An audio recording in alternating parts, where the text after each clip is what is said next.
What is up, everyone? Welcome back to Let's Play Final Fantasy VIII. Last time we caught Ifrit, like a satanic-looking Pokemon, and we played a little triple triad, and now we're getting ready to take the SeeD field exam.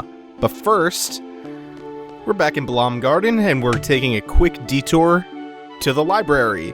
We gotta study up hard for this final exam. Also, this is nonsensical, the camera angle change that reveals this hidden draw point, and this person who vanishes like a ghost as soon as you piece out of that camera angle. Also, very well hidden magazine, the first one of the game. That is Occult Fan number 1, and let's check that out at the bottom of the item list. Mysterious monster death. Odell Burke, 67 of Timber, was tending to his field when he found a dead monster after hearing a loud impact sound and seeing spectral train tracks. Mr. Burke said it occurred while he was making a fence with steel pipes, an extremely strange death. Throughout the game, you get different types of magazines like Occult Fan here. Occult Fan happens to give you hints about a side quest, which is better left unspoiled. It's better left seen than described. And they also give you hints about how to get Doom Train, the hypest of hype trains. That's what the spectral train tracks that killed that farmer's monster was all about.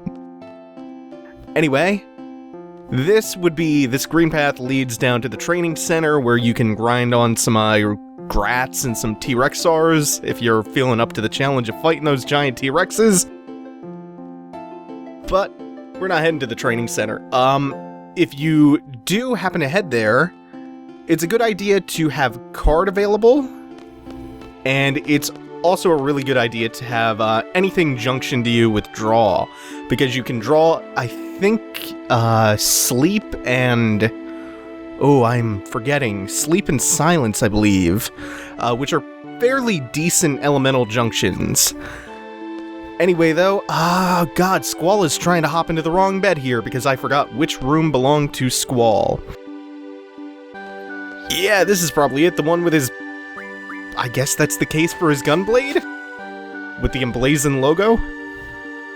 Yeah, so we'll change into our clothes, we'll rest up, and then Squall, looking quite dapper, we'll head on out, and we'll prepare to take the SeeD field exam. As soon as I'm done wandering around, not being able to figure out where my door is, Squall tends to get a little bit confused from time to time.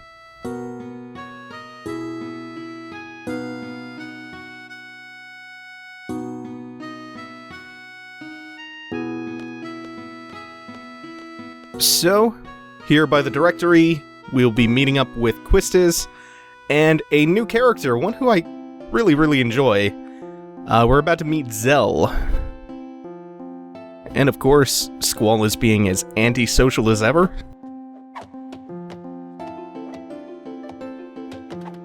Yeah, and this is Zell. He's kind of the headstrong, energetic one of the group. He's a little bit of a frat boy, especially with the big dumb tribal tattoo across his face. He's a hand-to-hand, bare fist, kind of bare-knuckle brawler character. And this tutorial from Quistis is one of the more useful ones in the game. It's helpfully introducing us to Zell's limit break. Even though we haven't really been formally introduced to the limit break system itself, this is just telling you that his has a manual mode and an automatic mode. More on that in a second, because of course Squall is being such an antisocial bastard! Yeah. But of course, heard he whooped you pretty bad this morning, so Zell's just gonna respond to him being the mopey, broody prick by making fun of him. Like I said before, I love that characters don't just give other characters a pass in this game. Like, especially Squall. He's your typical mopey, brooding Final Fantasy protagonist, except here, he doesn't get a free pass for that shit. Anyway, about limit breaks, and Zell's in particular. Zell's limit break allows you to input a bunch of moves within this short time window, like 5 seconds or so. If you're really fast, Zell's limit break can be one of the most insanely damaging things in the entire game. It's one of the best out there. I think it could possibly be the best, even after Squall's final limit break. Don't quote me on that, though. they're really simple inputs to do, and like the tutorial described, you can set it to be done automatically, which is not as good, but it's easier to do if you aren't confident in the inputs. Limit breaks, though, as a concept, they're kind of a core battle technique. If you're not familiar, they were first introduced back in Final Fantasy VI. They weren't called limit breaks at the time, but you could occasionally go into a state where you would sometimes do massive damage. You had a chance to hit for huge amounts of damage when you were at low health. It formally got named as the limit break system, and it became a bigger part of the game in FF7, where the idea was once you take enough damage, you fill up your limit break meter, and then you get a special attack. FF8's limit breaks are kind of like a combo between 6s and 7s. By the way, before I go any further with that, Headmaster Cid obviously a recurring character throughout the entire Final Fantasy series. So limit breaks in FF8 trigger when you are at low health. You get a new attack unique to the character and usually unique to the weapon that the character is currently using. There's some stuff that impacts when you get to use limit breaks, like how many party members are KO'd, and there are some other tertiary things, but it's mostly about being at critically low health, which you'll usually see represented as the character being at yellow health, meaning they've taken so much damage that they are at about, I don't know what the exact percentage is, but it's low enough to where you'll be able to use a limit break at that point. This is absurdly spacious. There was no way the back of that truck had this much space in it. Of course, Mr. ... going on with the ellipses. Oh man, how many is that now? We have to be in double digits. Just 2 episodes in. Yep, and Quistis continuing to make fun of him.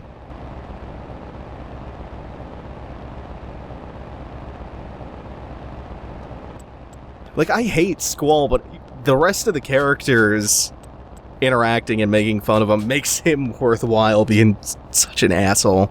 I think the only main character in a Final Fantasy game that I can think of that I like is probably Zidane from 9. Zidane just, FF9, I mean, across the board just has fantastic characters. I wouldn't sleep on FF8's characters, though. Like, Quistis is pretty good. I like Seifer, he's a good foil for Squall, and he's a good rival character. Zell is a little bit one note, and there is something in the localization, the English localization of FF8. Oh yeah, and I think I missed the chicken wuss comment. There's something in the localization for FF8 that's just so stupid, and it's Zell's love for hot dogs. It makes me think of chili cheese dogs or chili dogs or whatever from fucking Sonic. And if you thought the Mako controls for Mass Effect 1 were bad, this car is a pile of shit on wheels. Luckily, you don't have to drive it that much. Just have to drive it into Balam City in order to reach the dock where the submarine is waiting for us to take us to the SeeD field exam. And in case you weren't reading the dialogue between all the characters back in the, it's not even a truck, it's just a really awful looking car. It's like the car Homer designs. It was just a little bit of character building, and the characters becoming acquainted with each other. But now we are on our way to Dollet, or Dollet. Really, there's no wrong way to pronounce any of this. Except things that are explicitly words. Which, to be fair, is a lot of stuff in here. Squall?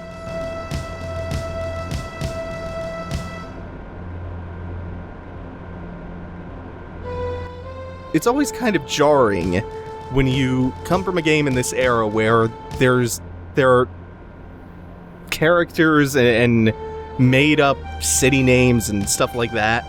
It's always jarring to hear other people's pronunciations or hear other people say these things out loud because you're so used to hearing them a certain way in your head. It's like, oh, you say it this way? You say Quistis? I say it Quistis or Quistis. I think Sue should probably be a pretty standard pronunciation for her, though.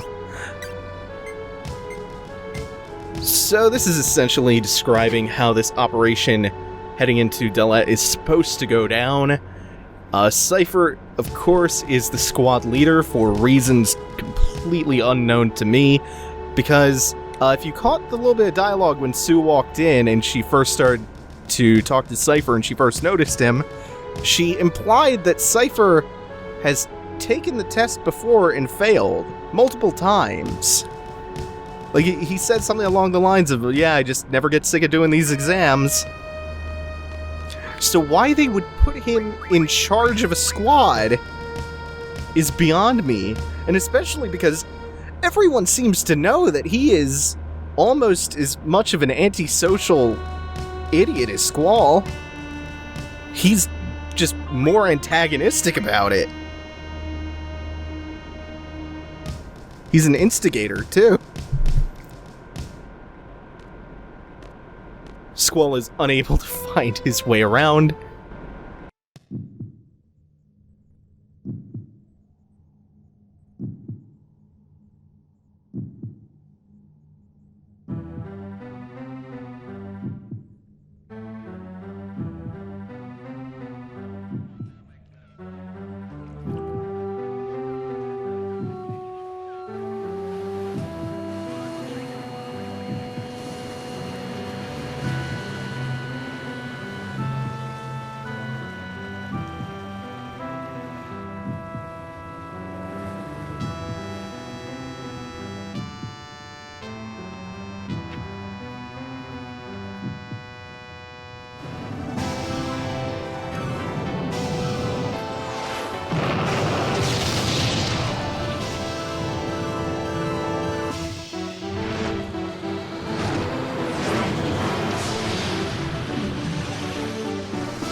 Those FMVs still look utterly fantastic.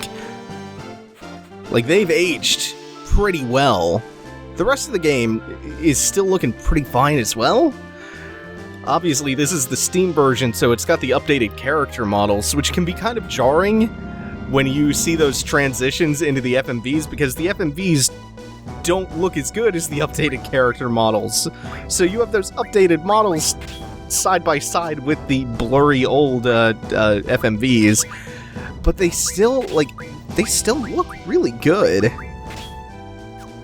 And you have to remember, this game came out in 1999 for the PS1.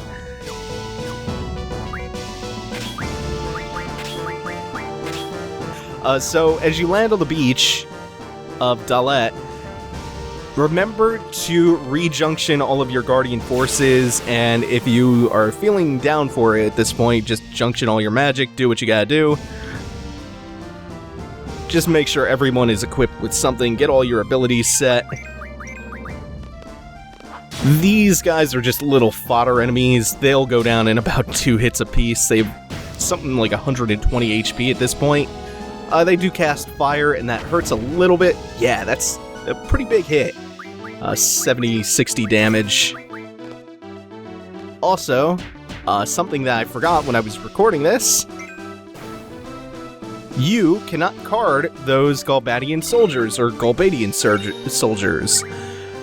Those are the basic fodder versions of that enemy. You can draw a whole bunch of shit from them. I think you can draw Cure and all the basic elemental attacks, fire, thunder. You can draw all that stuff from them. And there are a couple of ambushes coming up, which we will skip over because it's the exact same fight. They don't take very long, luckily, but it's still like, even though they go down so quickly, it's still, from the start of that fight to the end, it's still about 30 seconds of wasted time. So the deal with Dollet is that they are under invasion by Galbadia, which is kind of this central dictatorship of the game. and they were able to raise taxes on the citizens just in time. I'm not quite sure what the time span of this is supposed to be, but quickly enough to raise enough funds to hire SeeD to come and tip the scales of the battle in their favor. And Dollet is one of the only places in Final Fantasy VIII's world that can broadcast to outside of the country. And that's because 17 years prior to the start of the game, all of the world's radio communication towers got hit with this massive wave of interference, so they were mostly all decommissioned because, hey, they didn't work, so they were decommissioned, they fell into disrepair.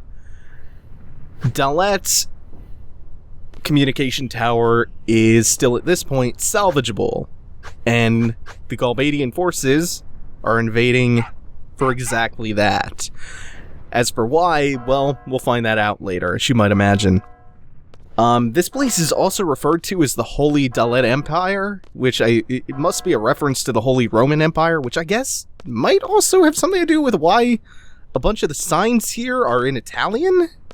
Like the sign in the the sign in the bathroom, the sign in the background just reads Ristorante for some reason?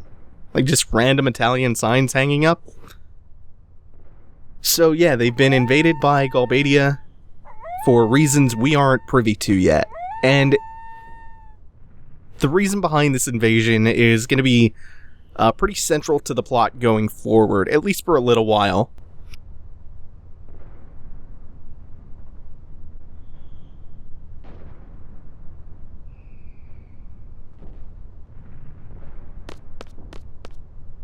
And now, like good soldiers, we are preparing to disobey direct orders to just hold the square.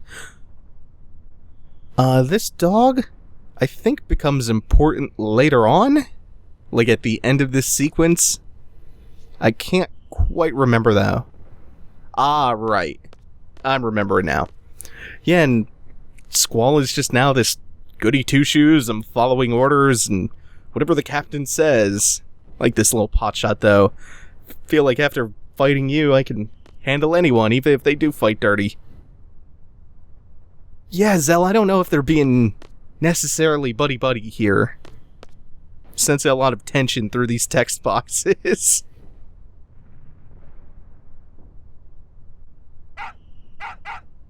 Yeah, Squall seems to be more of a Boy Scout than Zell. Well, they both are. For the facility. And off we go in search of the communications tower. Ah, that moon in the background is pretty. I love the pre-rendered backgrounds of this era. Like, Final Fantasy, the 3D ones on the PS1, and Resident Evil did the pre-rendered backgrounds pretty much better than anyone else. I mean, you can throw Dino Crisis and Parasite Eve stuff in there too. Yeah, and they go down like a sack of bricks. I think, oddly enough, we've only been introduced to the G-Soldiers so far. Normally, by now, the Elites have shown up, the Gizzards have shown up, and we're about to be introduced to a new enemy as we come up the hill going towards the communications array. This feels, speaking of Resident Evil, this feels like something right out of it. You know what? You could take this Resident Evil analogy a little bit further because of what we're about to fight. Ooh, I don't remember that noise. That's pretty nasty.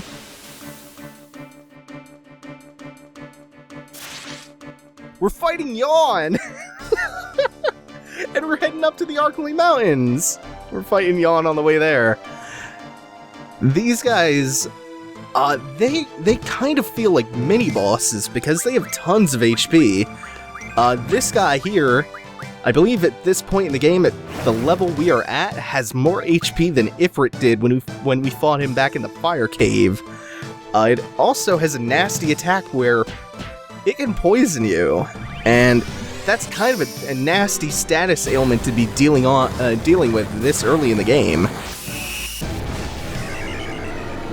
but we can hide behind some Guardian Forces.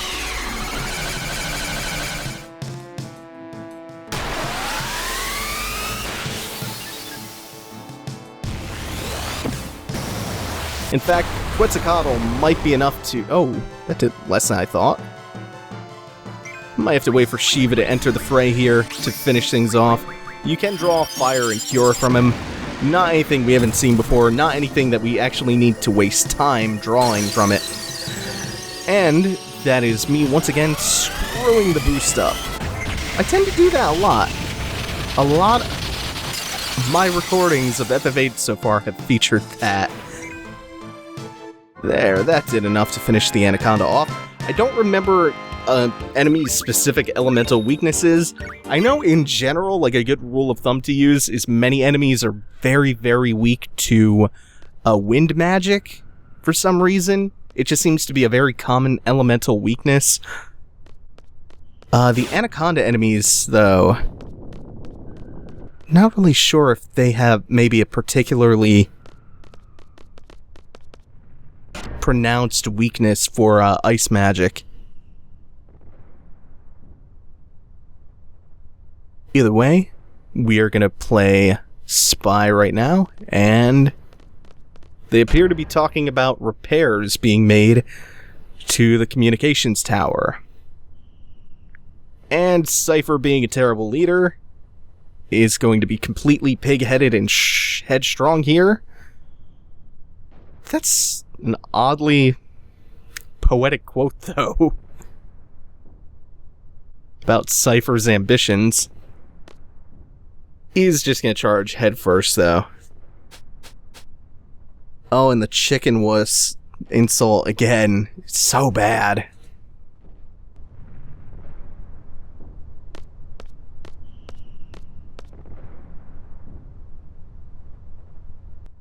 By the way, for those wondering...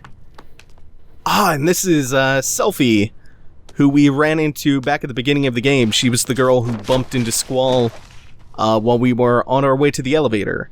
For those wondering, this is the Steam version of the game, which is why you keep seeing the achievement synchronization thing pop up in the top left.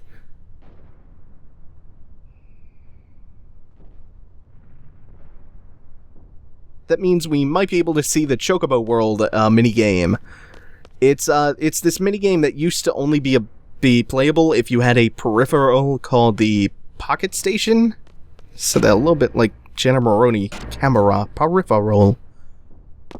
It was a memory card add-on, but it was only sold in Japan, and it had this minigame called Chocobo World, and it starred a very special chocobo named Boko the Chocobo, which you can play on the Steam version, so we might see that later. Also, you can choose to not jump off the cliff there, and you just walk around, and if you do that, they insult you. Here is a new enemy.